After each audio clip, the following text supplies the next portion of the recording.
Hey girl, yes, you. You are seen, you are loved, and you were made for more.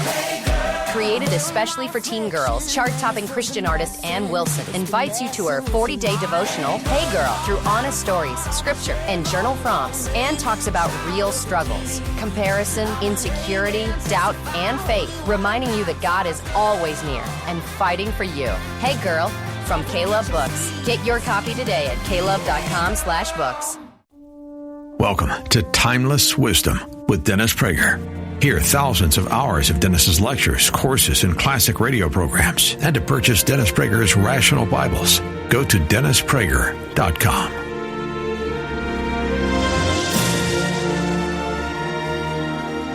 Okay, my friends, I have never, in 21 years of lecturing, spoken publicly on abortion. You may understand why in about an hour. This may be the last time for another 21 years. It took a lot of preparation, emotionally, intellectually, and morally. And I have good news for you. I think I have I think it will help you. Because I do have, I have an answer. I don't have the answer. I don't have that much chutzpah. But I have an answer. An answer which will not satisfy either extreme, and on no issue is my self-definition of centrist, passionate centrist, as accurate as the issue of abortion. I am absolutely equally distant from the right and the left on this issue. I am the perfect person to talk about abortion. I have zip agenda. I don't agree with either of them at all. And the irony is, when I will present to you what those positions are and what a middle position could be, most of you will probably identify with the middle position. Certainly, poll after poll in America has revealed that most Americans hold a fully centrist position. A position which I will describe in a moment. Before that, let me just give you two-book bibliography for your interest, though there is a huge library of books on abortion. There is one short masterpiece written by a professor of law at Harvard. This woman has written something brilliant, Abortion and Divorce in Western Law. It's a Harvard paperback. Quite aside from what the evidence she brings and her own, I think, highly illuminating thoughts, it's just fascinating and easily read. Okay, the other one is a scholarly work which is a classic of Judaica, Marital Relations, Birth Control, and Abortion in Jewish Law by David Feldman. It's been out for years. I read it in college, and I don't even think it was new then. Those are two that I would bring to just for your own edification. The two extremes are, the left extreme is a woman can do what she wants with her own body, to use their own rhetoric. The right extreme is that abortion is murder.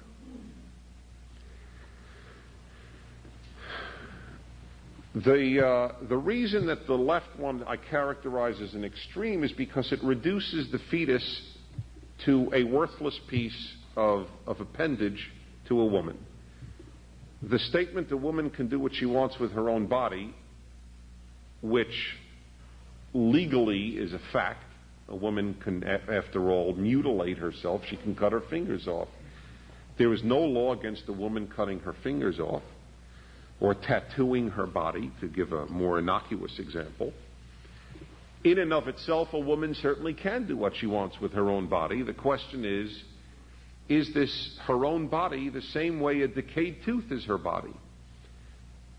The statement that a woman can do what she wants with her own body is equivalent to saying that the fetus, the unborn, call it what you wish, and I don't have a preference on what term we use, is the moral equivalent of a decayed tooth. A woman has a decayed tooth, she removes it. Does society have any right to tell a woman what to do with her teeth? Of course not. So why do we have any right to tell a woman what she should do with her fetus, with her unborn? It's the same, that's the way the argument works. When I've debated that point with people to the left of me, they've gotten annoyed. They get annoyed, but they don't have an answer. That's what doing what you want with your own body means. It means the fetus is identical to a decayed tooth. I appreciated when one gentleman who took this position on a TV show, TV debate that we had, said, "You're right. I'll be honest. That's exactly how I view a fetus, like a decayed tooth." Okay. At least I appreciated the intellectual honesty. I don't appreciate the position, but I appreciated the honesty.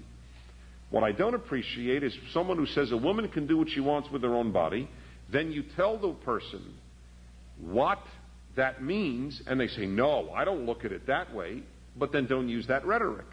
You can't have it both ways. And, of course, logic itself tells you it's not possible. It's not your body. It's in your body. The proof is that if you want the child, you would never say it's your body. Nobody goes over to a pregnant woman who wants to give birth and says, "Hey, how's your body?" Of course not. They say, "How's the child? How's the kid?" Nobody even says, "How's the fetus?" They say, "How's the child?" or "How's the baby? Is the baby kicking? Did you hear the baby? Did you get a sonogram of the baby?" We use rhetoric that we like for our own position. Jerry Falwell made me aware of this in a public dialogue. I give him credit for that. I always try to remember the sources of good points that I hear. He said, when a woman wants the child, she calls it a child. When she doesn't, she calls it a fetus. It's the same exact thing. And it's the same thing here. It's her body when she doesn't want it. It's not her body when she does want it. So let's not fool ourselves. It's a radical position that makes a fetus worthless tissue. You can't get left of that position. That's why I call it an extreme left position. Pro-choice is not an extreme left position. A woman can do what she wants with her own body is an extreme left position. That's the point that I wanted to make clear here. At the other end is the other extreme beyond which you can't go. It's murder. It's morally equivalent to shooting an adult and killing the person and murdering the person. I have problems with that for reasons that I will come to later. I want to start first with the problem of the left position. I told you that most people have a middle position. I'd like to read to you what poll after poll has demonstrated in America, and I fully support. I am absolutely with the rest of Americans. Here is this Professor Glendon, this woman writing. It is not particularly difficult to ascertain where the public stands on abortion, since the three principal surveys, National Fertility Studies, Gallup, and National Opinion Research Center, have exhibited major similarities over many years. Both before and after Roe versus Wade, that's the famous, some will say infamous, 1973 court decision allowing abortion on demand, majorities consistently around 55% have been opposed to its major innovation, elective abortion, and to much of the content of Roe and other abortion decisions. At the same time, majorities have consistently opposed a total ban on abortion and believe that the law should specify the circumstances under which it is permissible. They strongly approve abortion if the woman's health is in danger and disapprove it if it is sought for no other reason than that the woman does not want the child.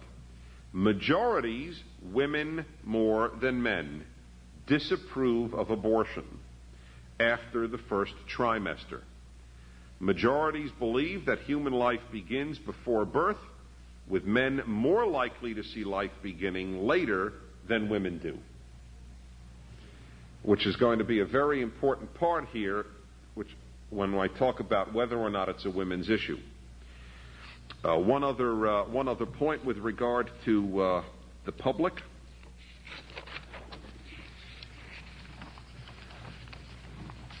The way she summarized it is perfect.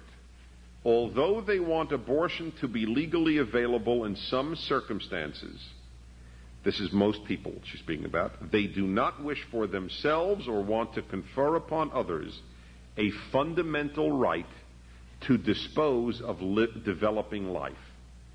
Developing life is a new phrase. I had never heard it termed that way. I think that is about as honest a way of putting it. Not human and not fetus, but developing life. But anyway, that's just a secondary point. Most Americans are in the middle. Let me put it in my terms, because this is where I stand, so you'll know at the outset. When I am asked on the radio, which is all the time, what is my stand on abortion? My answer is, I'm pro-choice and anti-most abortions, which perfectly alienates me from 98% of the people listening who want either one of the side. Now, actually, it doesn't alienate me from 98%. If I'm right that the majority agrees with me, it doesn't alienate me from more than 50%. But it certainly annoys the left and the right. The right want me to say I'm pro-life or anti-abortion, anti-choice. The others want to hear me say pro-choice and end the sentence. But I can't end the sentence. In effect, I am for allowing women to do something that in many cases I believe is immoral.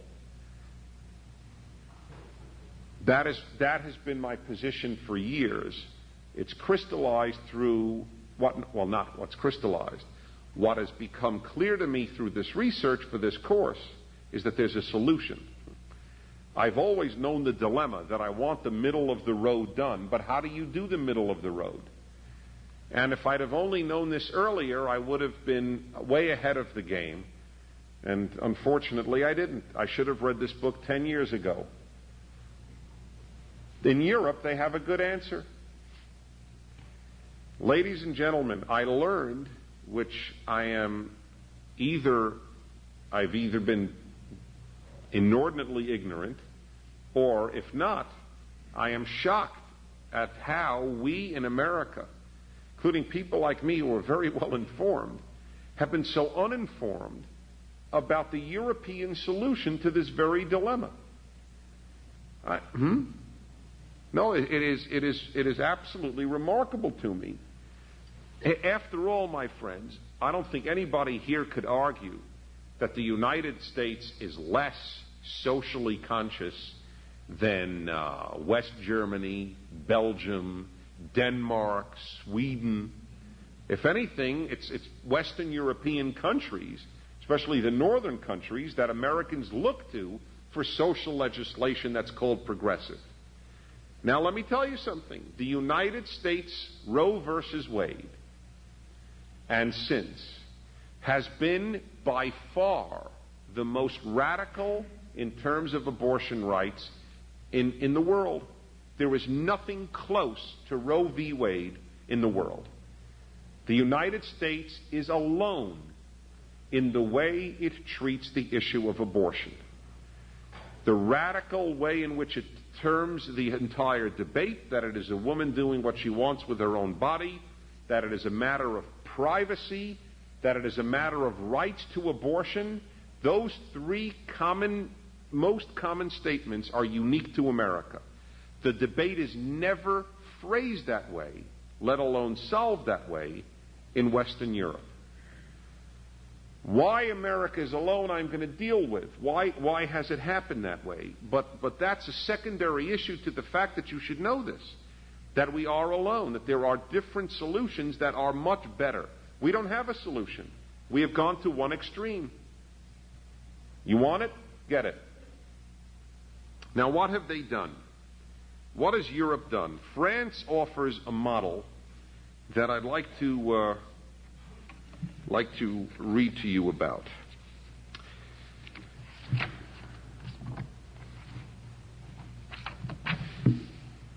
In France, since 1975, abortion has been available up to the end of the 10th week of pregnancy to any woman, quote, whose condition places her in a situation of distress, unquote. That's the law in France for 25 years. Distress is not defined, and the statute makes the woman herself the sole judge of whether she is in it. No doctor or bureaucrat need certify anything regarding her state. Thus, and this is where Glendon is so terrific, because she explains what all this is about. If all one is interested in is how easily an abortion could be obtained, it would be correct to say that, in fact, there is abortion on demand in France in the first 10 weeks of pregnancy. But so far as the way abortion... All right, now hold on. That's part one. You say you're in distress, you want an abortion, you get an abortion in France. But let me keep on reading what it means. The distress requirement may have no direct sanction, and many people may not take it seriously, but it does communicate a message which may enter, along with other social forces, into the way in which French men and women think and teach their children and each other about how one should conduct one's life. I'm going to keep reading about this, but I want you to bear in mind something here which is fundamental to society. The purpose of law is not only to prohibit certain acts. It is to teach. It conveys the values of a society. Let me just move for a minute tangentially here. I want capital punishment for murder on the books primarily as an educative tool. It is the only way in which society could say how heinous it considers murder. I am less interested in executing murderers than I am in having capital punishment as the punishment for murder.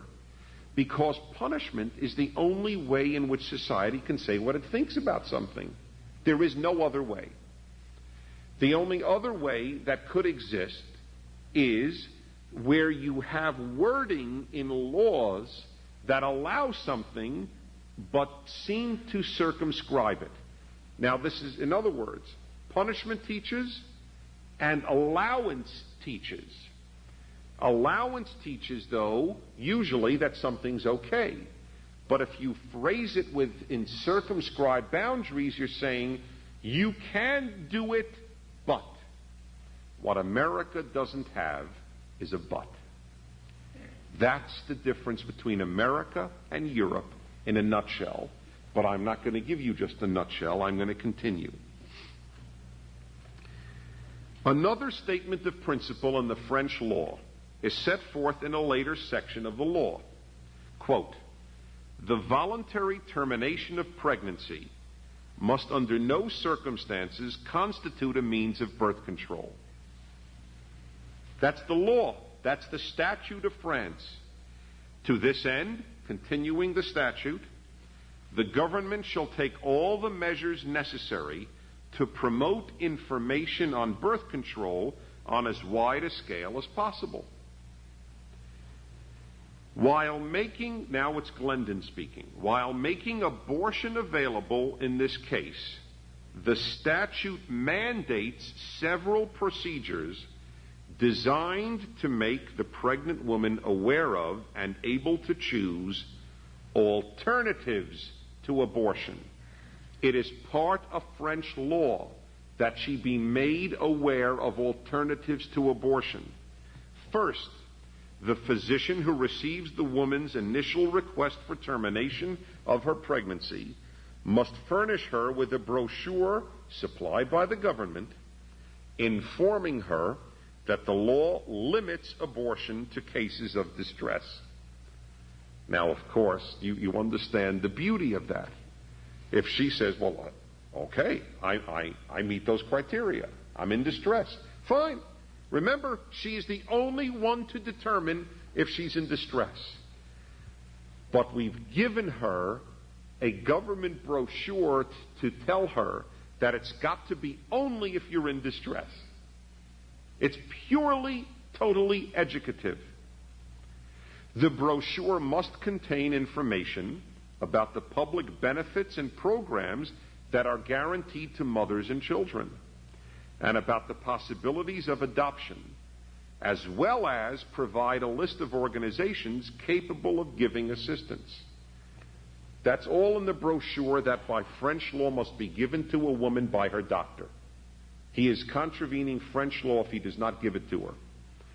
Second, the pregnant woman is required to have a private interview, if possible with her partner, the man who impregnated her, with a government-approved counseling service. She is required. She may not have the abortion without this,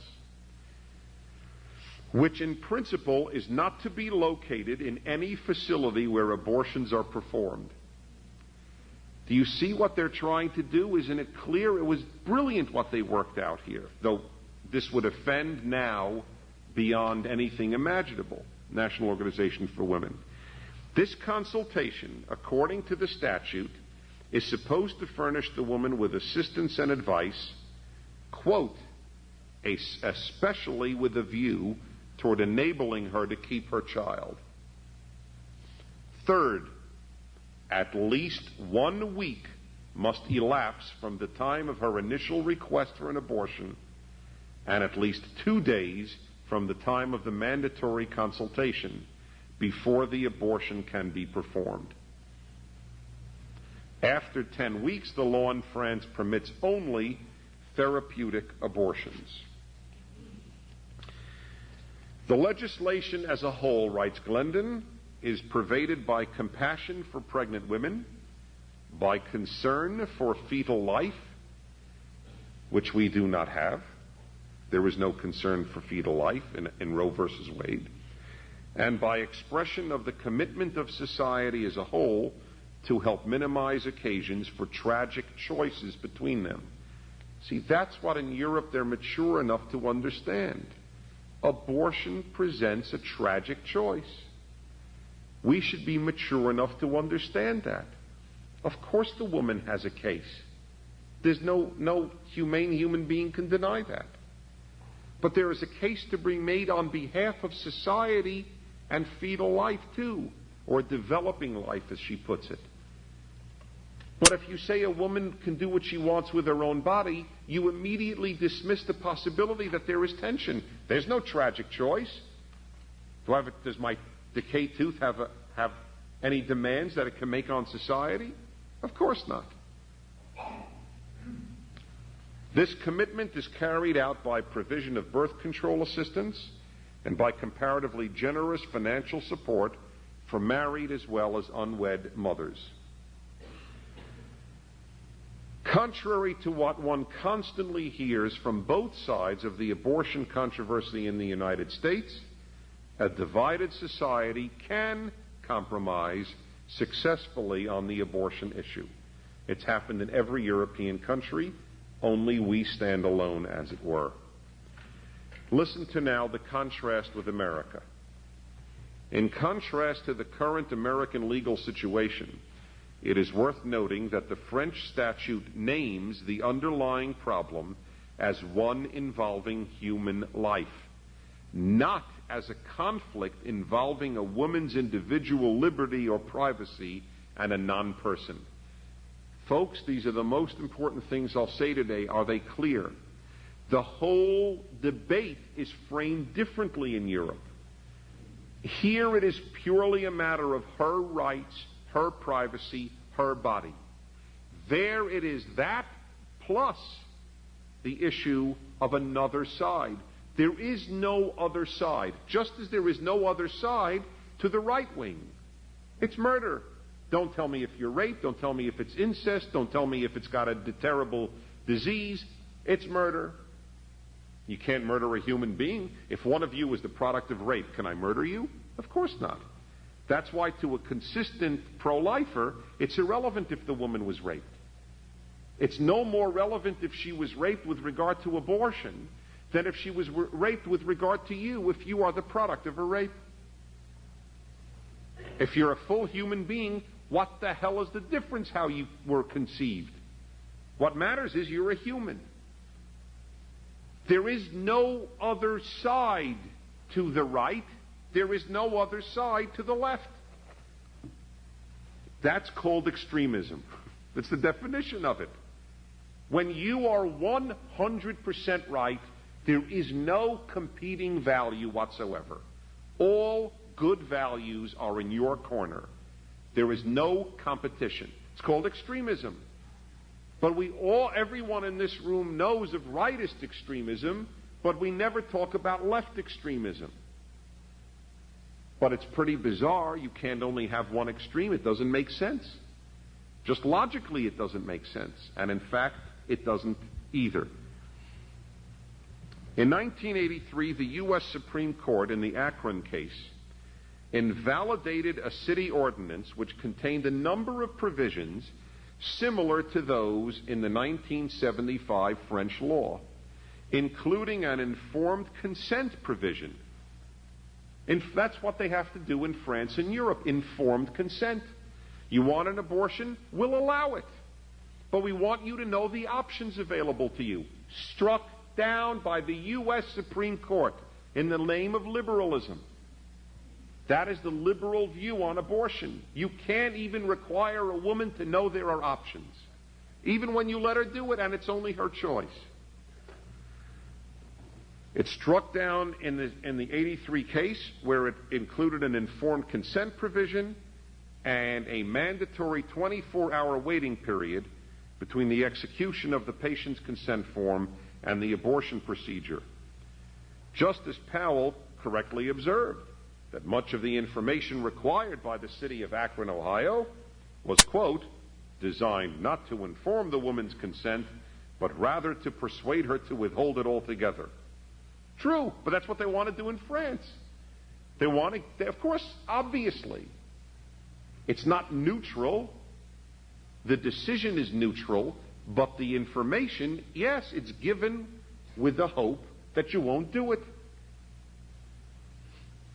But the logic of the American abortion cases seemed to him to require that American states be forbidden to adopt, forbidden, as France and other European countries have done, quote, abortion regulations designed to influence the woman's informed choice between abortion and childbirth.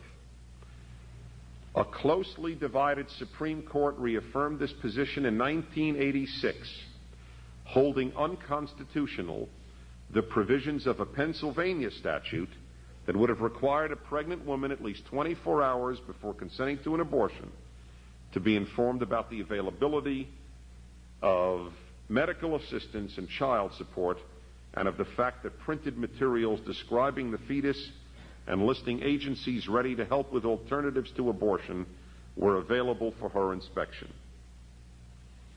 Turned down that. That was what Pennsylvania argued for, and the U.S. Supreme Court turned it down.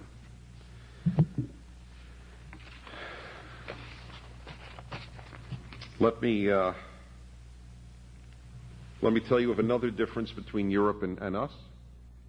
In Europe, they try to discourage abortion from becoming routine for example, by discouraging establishment of abortion clinics. In Europe, it is done in hospitals, and they mandate that no more than a certain percentage of procedures may be abortions, so that it doesn't become routinized, a place removed from normal therapeutic functioning, normal medical functioning, where doctors just don't spend their lives. You use the verb. All right, we'll use the most neutral verb. Aborting potential life, aborting fetuses. What they do in Europe is a perfect compromise. And I am rarely in the mood of extolling Europe's values. But here they have hit it beautifully. They tick off everybody. The right wing is terribly annoyed because any woman wants an abortion, she gets it. The left wing is terribly annoyed because they fill her with this propaganda. that there are actually options available to her, and society wants you to state that you're in distress. So, that's the perfect thing. When you've ticked off the left and right, you got something good. Something's working, and it works. And there's peace. You don't have any of the battles in Europe that you have in America over abortion. People live with these laws in the vast majority of cases with basic contentment, understanding that you have to compromise on a very difficult issue. That's not the case in this country.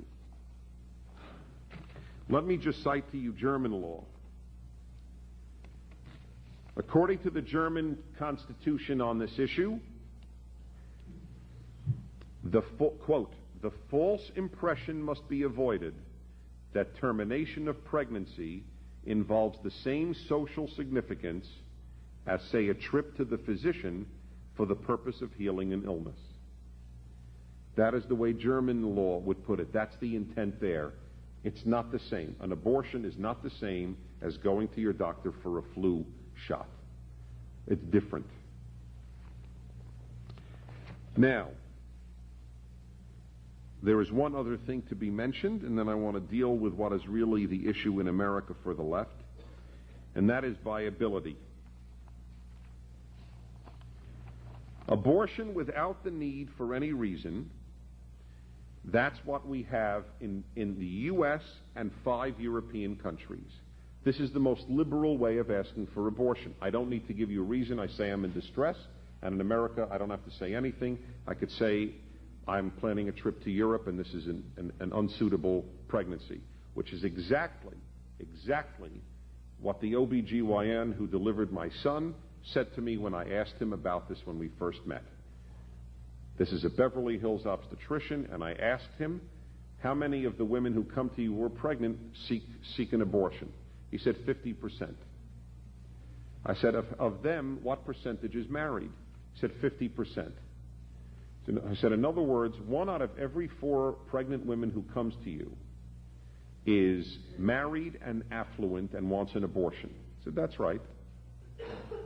I said, well, would you be so forthcoming with me as to tell me why? He said, sure. Just the other week, a woman was explaining to me that she and her husband had been planning a trip to Europe for some time, and it was a poor time to get pregnant. Another woman had recently started a new business and also felt that it was just a bad time to get pregnant. In America, it doesn't matter. You can do it because you read in your horoscope that it was better to have a Sagittarius than a Leo. And it is perfectly okay because nobody asks the reason. That's the way it is in the U.S. And that is the way it is in 5 European countries. But the U.S. is alone in the world in forbidding any state regulation until viability, which Roe versus Wade defined as between 24 and 48 weeks. Even after viability, it does not require, you know what viability is, when it could live on its own outside of the mother. Even after viability, it does not require regulation to protect the fetus. A woman can still have an abortion for health reasons, and health is interpreted totally loosely. Again, the U.S. is alone here. 4 of the other 5 countries all forbid abortions after the first trimester, except for serious reasons, unquote. Even the 5th, Sweden, places the cutoff point for elective abortions at 18 weeks. After 18 weeks, permission, quote, can only be given by the National Board of Health and Welfare, and then only if there are, quote, substantial grounds, unquote. The Swedish statute specifically provides that abortions may not be performed at all if the fetus is likely to be viable, except in the most threatening circumstances to the woman's health. At all. And that's Sweden, the second most liberal place on earth in regard to abortion laws. If it could be viable. And ladies and gentlemen, viable is getting lower and lower with medical science. The viable time changes. Who knows what viable will be 20 years from now? Who knows? Then it presents a very real problem. Pennsylvania's efforts to assure that viable fetuses be aborted alive, that's all they wanted. In Pennsylvania, they asked. They made a law. All right, we'll give you your abortion, but we want, if it could be viable, we'd like it to take it out alive. The U.S. Supreme Court twice knocked it out. Now, how do you explain that? The woman is getting what she wants, a terminated pregnancy. But why does she want it dead? To help understand that we're talking about a lot more here than just abortion. Chief Justice Prager in 1986, Roe versus Wade's concern for protecting viable life is, quote, mere shallow rhetoric. In Germany, abortions allowed after the 12th week only with certification of grave danger to the woman or likelihood that serious and irreversible damage had already been done to the fetus. Now, in reading all of this and preparing tonight's course, I came to realize something. I came to realize that the extreme liberal view on abortion has a lot more to do with just letting a woman have abortions. If that's all they wanted, they would have adopted the European model. It lets women have abortions. I think that there are other things concerned, and here is one of them. This is my belief. Liberal legislation is not intent only on allowing abortion, but on removing any guilt, any difficulty, any obstacle, and learning about alternatives. It is not only pro-choice, and this hit me only today. After all of this stuff, it's pro-abortion. I never said that before this minute in my life. I'm pro-choice, anti-abortion. The National Association for Abortion Rights League, NARAL, the National Organization for Women, Planned Parenthood, the ACLU Reproductive Rights Division, I now realize are pro-abortion. They're not just pro-choice. If you're pro-choice, Europe is perfect. If you're pro-abortion, Europe is terrible because it may induce guilt and it may give you alternatives. And that is clearly what the U.S. liberal justices have not wanted, even to the point of removing the fetus alive. That's incredible. A woman who wants to terminate pregnancy should terminate pregnancy. What business is it hers? What happens to it? Or is it still part of her body when it's out of her body? Which is really remarkable. You then reach a metaphysical plane that transcends what I can rationally appreciate. That is what hit me. Secondly, Roe versus Wade, and this is now her who was a feminist, Professor Glendon, her words. Roe versus Wade embodies a view of society as a collection of separate, autonomous individuals. The German decision, which I read to you, emphasizes the connections among the woman, developing life, and the larger community. But we don't. There is no relationship between the woman developing life and the larger community. It's between the woman and herself. That's all we think about. As she writes, it's a view of society which is the classical liberal view in America today. A collection of separate, autonomous individuals. Society has no claims. Only individuals have claims. Justice Douglas, the great liberal justice, in his opinion on Roe versus Wade, quote, childbirth may deprive a woman of her preferred lifestyle.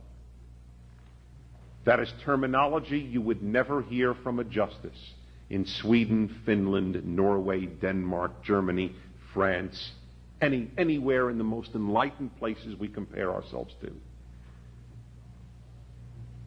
that childbirth will just somehow hamper her, quote, preferred lifestyle. And this from one of the most distinguished Supreme Court justices of the 20th century, at least in the liberal view.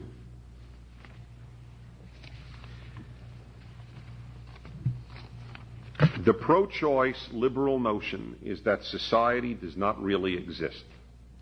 America, these are my words, America is a geographical but not culture-based or value-based society. It is a geographical locale wherein individuals with no duty toward the society each live. Thus, the state, the society, can have no interest in abortion. Only the pregnant woman can. Abortion is not a serious matter for society in America.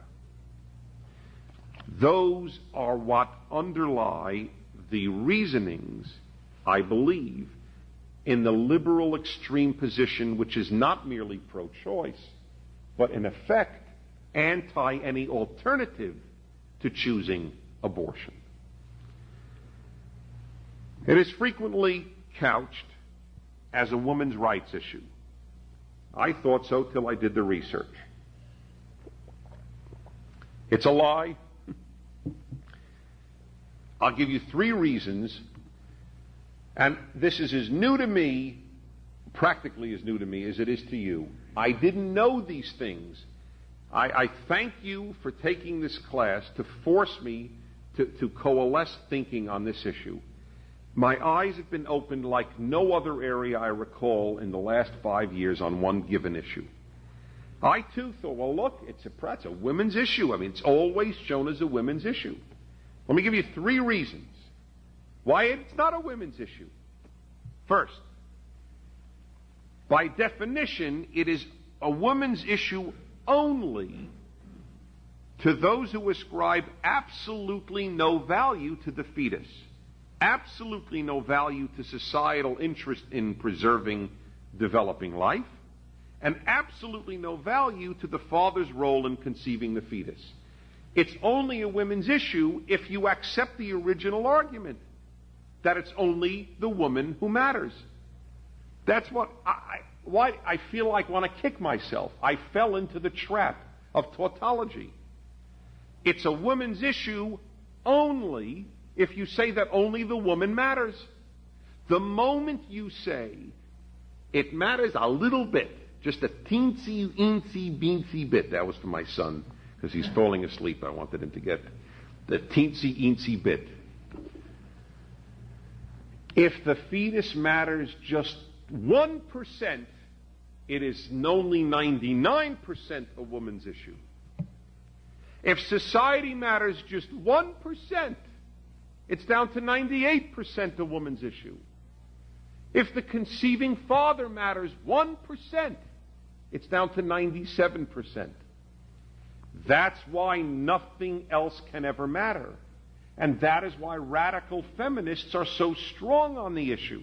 It now makes sense to me. Because only when you formulate it that way can you argue it's a woman's issue. So you have to formulate it that way, or it ceases to be a woman's issue.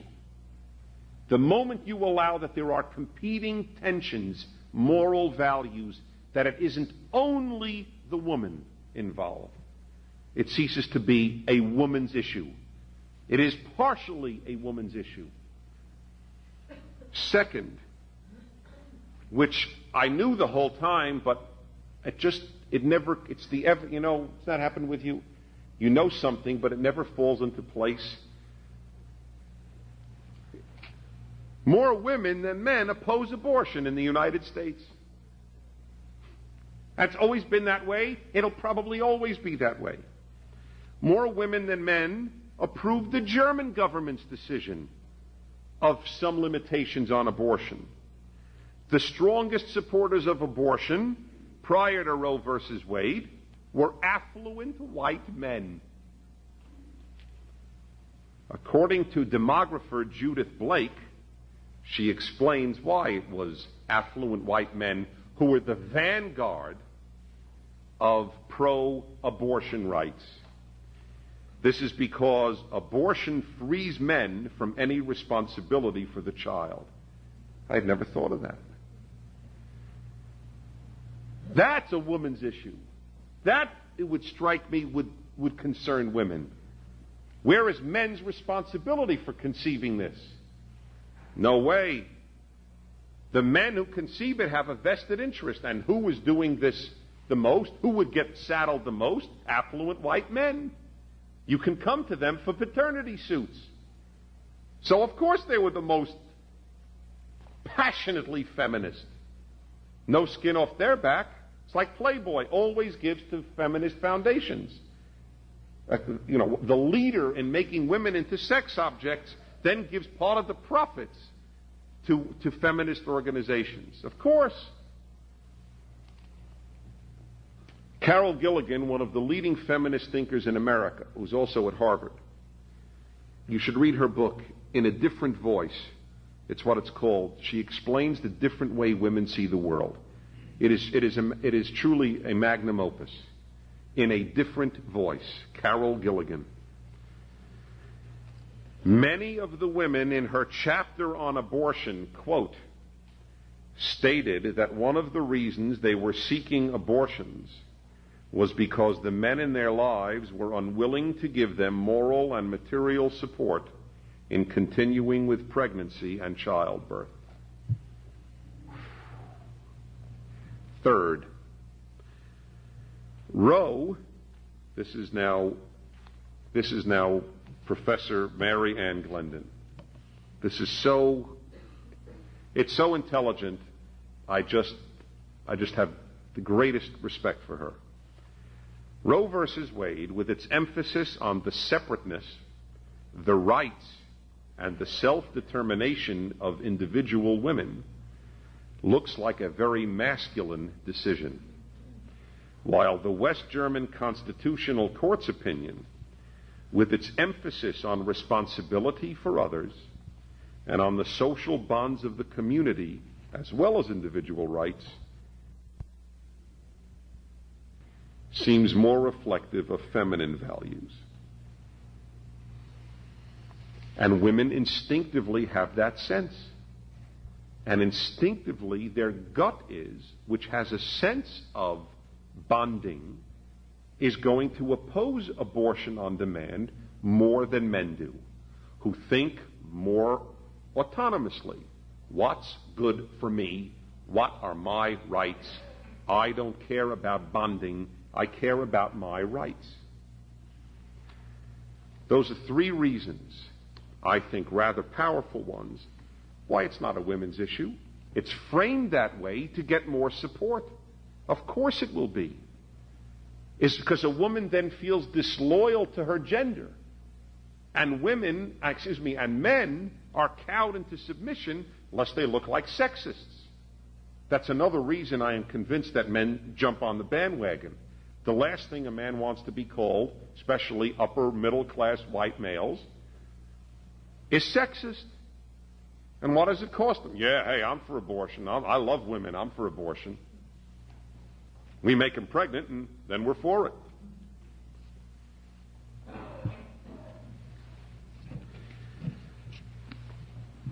So, I come to these conclusions. The middle road is the European model. We don't even have to do anything but get a fax machine and have the French send over the law. The more I have read it, or the West German, now the Germans, it doesn't matter. Even the Swedes. Can you imagine adopting the Swedish social model and becoming more conservative? But that is exactly what we would be doing. We are on the radical fringes in the world on this issue. Now, I don't mind being alone if you're right, but I don't think we're right. There are competing values at work here. The solution is to have those laws, because while 90% of American abortions are in the first trimester, you would at least have the ability of the law to educate. Let the woman who goes in know that it isn't the removal of a tooth. And maybe there will be some who will read the little brochure and say, okay, I'll give it up for adoption. Or even, okay, I'll have it.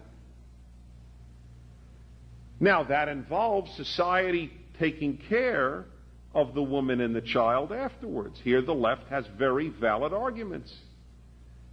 And this centrist is very in favor of, for example, paid maternity leave.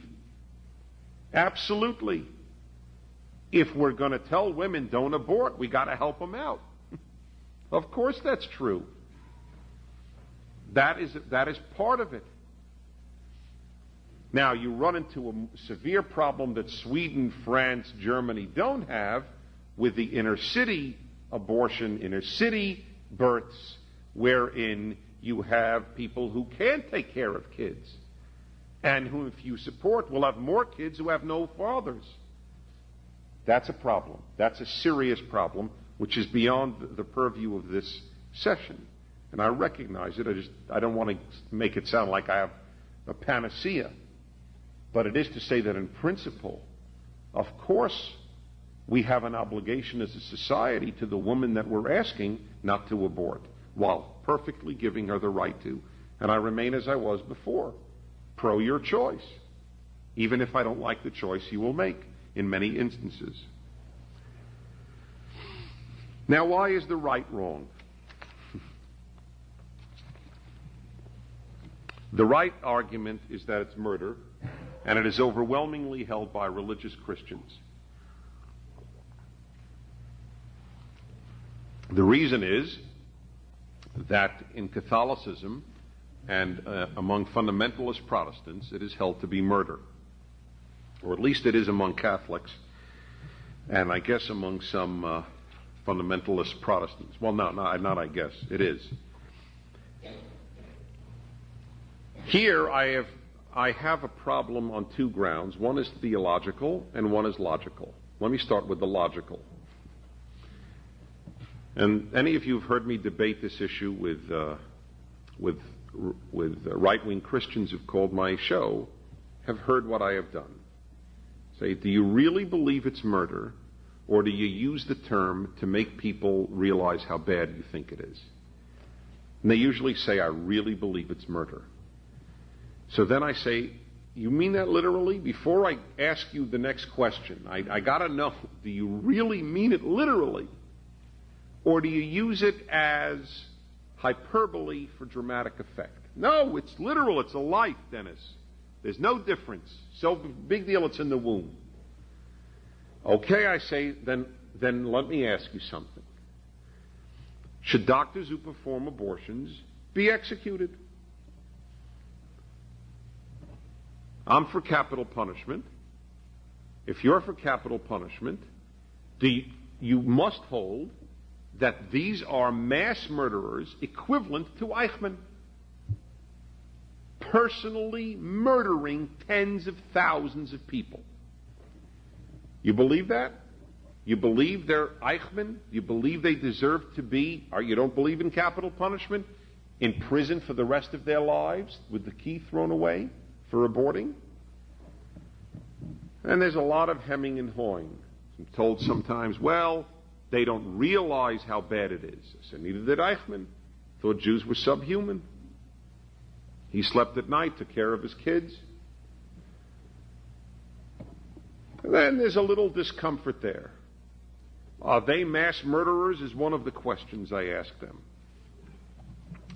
And then, let me get to it.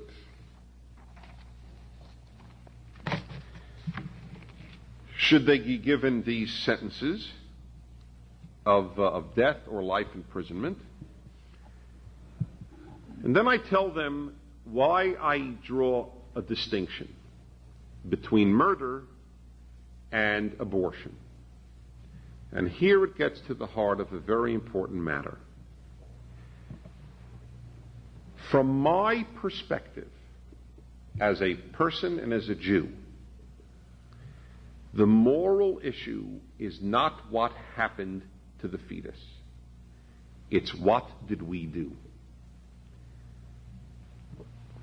Let me explain that to you. And God bless her, Mary Ann Glendon was right on tack with this too. I got to read you this. She is a giant. She ends her chapter on abortion with this. She kindly enough mentions in a footnote that it was a theologian who told it to her. It's about the famous Belgian fictional detective Hercule Poirot. Hercule Poirot is thinking over a case and talking about the murderer, and his assistant Hastings addresses him. But Poirot, you haven't even mentioned the victim. To which Poirot replied, my dear Hastings, everyone knows what murder does to the victim. What I'm interested in is what it does to the murderer. That's what I'm interested in. Ladies and gentlemen, I don't care that much about fetuses. To be very honest with you. They don't know nothing. They don't feel nothing. They have no bonds to anybody. They have no self-consciousness. Their nervous system is so undeveloped and the operation is so fast, they don't suffer. Nobody's cried about them. Nobody knew them. Ask a woman who has had a child die 5 days of age, 2 days old.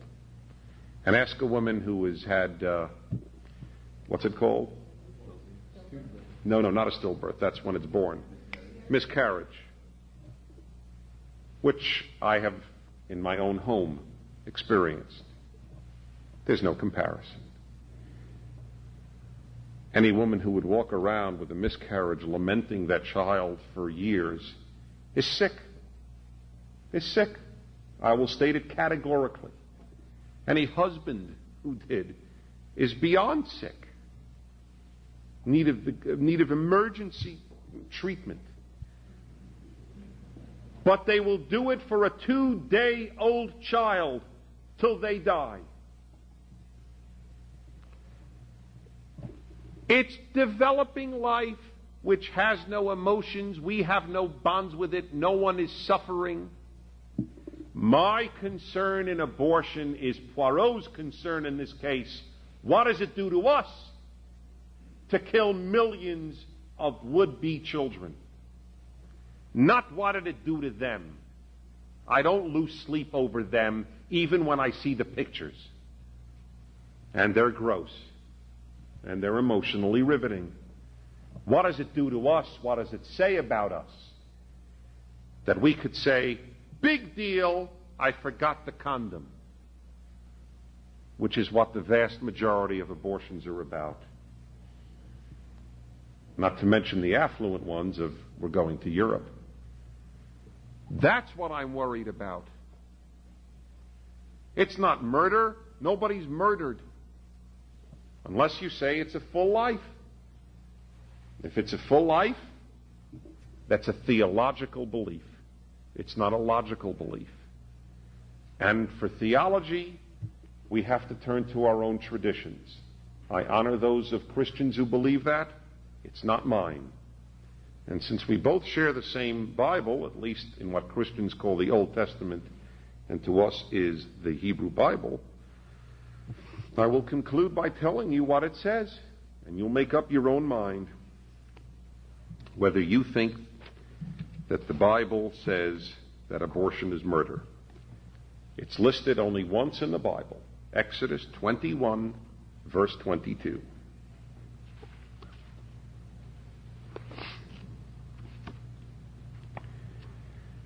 And here it is. If men are fighting and wound a pregnant woman so that her fruit be expelled, but no harm befall her, then shall he be fined as her husband shall assess, and the matter placed before the judges. But if harm befall her, then thou shalt give life for life. The Torah could not be more explicit if it tried, contrasting her death, if men kill her, with the fetus's death, which men also induced by fighting in her vicinity. It's a capital offense if she died. It's a fine determined by what the husband thinks it would have been worth. Totally pecuniary deal, as you will. Now, please understand the Jewish tradition has a very negative view of abortion. Very negative. Only done in therapeutic circumstances, etc., etc. But it isn't murder. It's never murder.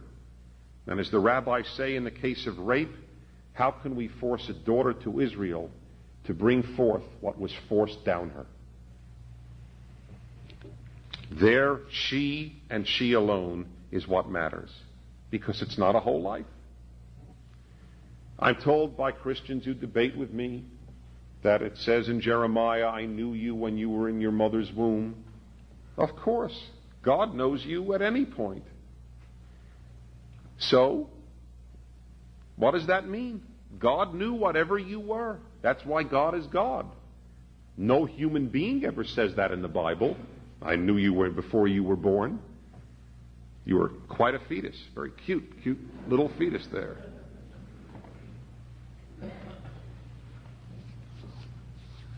It is very difficult in life not to take an extreme position. It is something I'm working on from the next issue of my journal. Why do people become extremists? There are many reasons, and you know what one of them is? It's the most comfortable place to be. It is. It's so comfortable to just say it's murder. You don't have any tension with incest, with Tay-Sachs babies. You have no tension with rape. You have no tension with the circumstances into which the child will be born. It is so easy to say, let a woman do what she wants with her own body. It's just the women's thing. The hell with the fetus. It's like a decayed tooth. No tension. Extremes have no tension. That's the joy and the appeal of it. You're 100% right 100% of the time. There's no other position. For the rest of us, who are the majority of human beings who think about it, it is a real terrible issue. There are competing values here. And I think there's a solution. It's been found in Western Europe, and along with a whole host of other things in the raising of values in a society, I think we could gradually make a society where we do not have 1 million of these every year, which every one of us left to right would like to see. Okay, thank you very much.